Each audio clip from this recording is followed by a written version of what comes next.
and I wanted to bring to you some inspiration as to overcoming consciousnesses of sabotage relative to your motivation.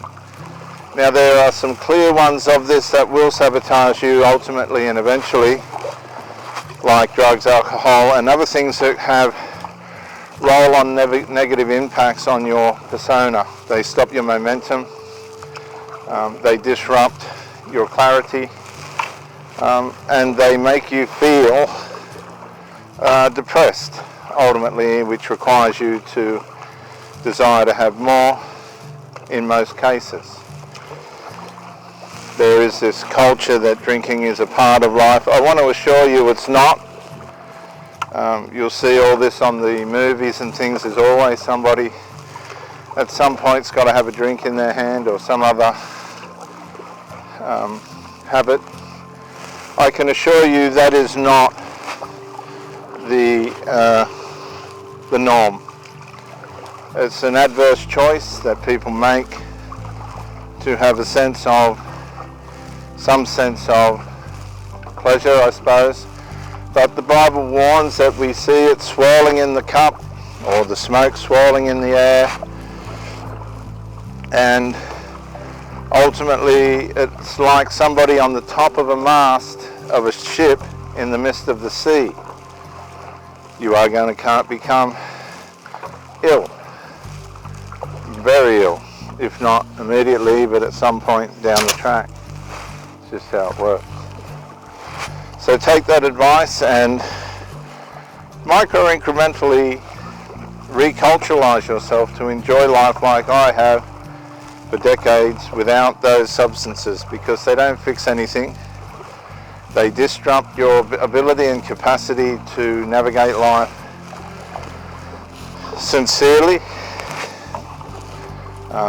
They do heighten emotional.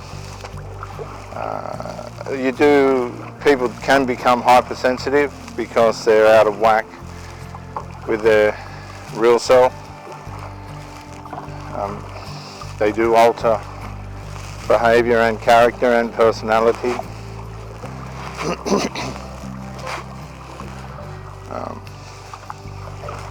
And we can connect with things and bond to people that are not for our benefit.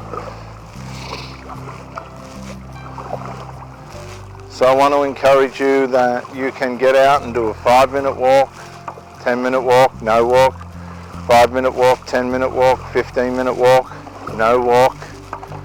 See, just because you stop doesn't mean you're out and over. No, it doesn't. It just means that you're having possibly a micro incremental relapse, and that as your body and yourself is reculturalizing to this new direction that you're taking in life, or an old direction that you're reinstating, abusing yourself hasn't worked out the way that you would have liked it to or thought it would. This just indicates that to you, that it's a battle, it's a war for your health, for your mental health and physical health, spiritual health as well. But as you stay on course, despite the storms, as Jesus said, and I'll quote the Lord Jesus Christ, the person that builds their house on the sand struggles when the rain and the wind and the floods come. Because when the rain and the winds and the floods come, the sand washes away, and that person falls, and their fall can be great. And then he said, the person who builds their house, their life on the rock, when the floods and the winds and the storms come and beat on that house, on that person, they'll beat on you. They want to take you down.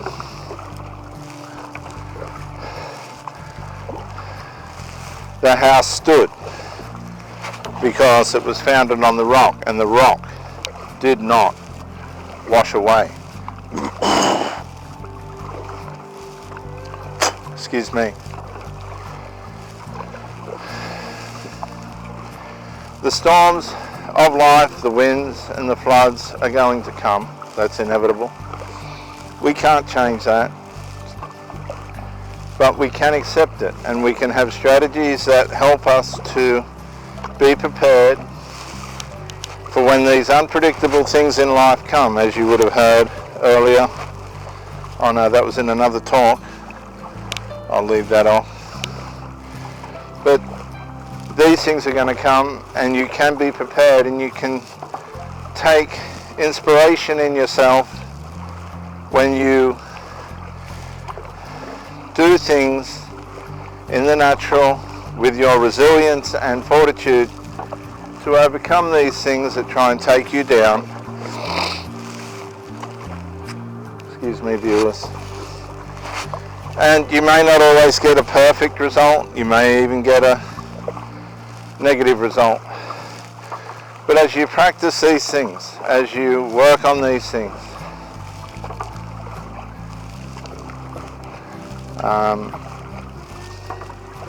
you'll become stronger, you'll navigate life better, you'll become wiser, and you'll build on your knowledge without losing weaponry, psychological and physical strength weaponry,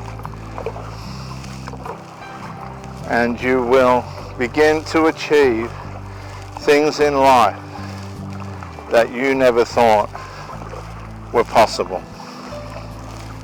I'm Dr. J.W. Morrison, theologist, Central Coast, New South Wales, Australia. Thank you for joining me, and bye for now.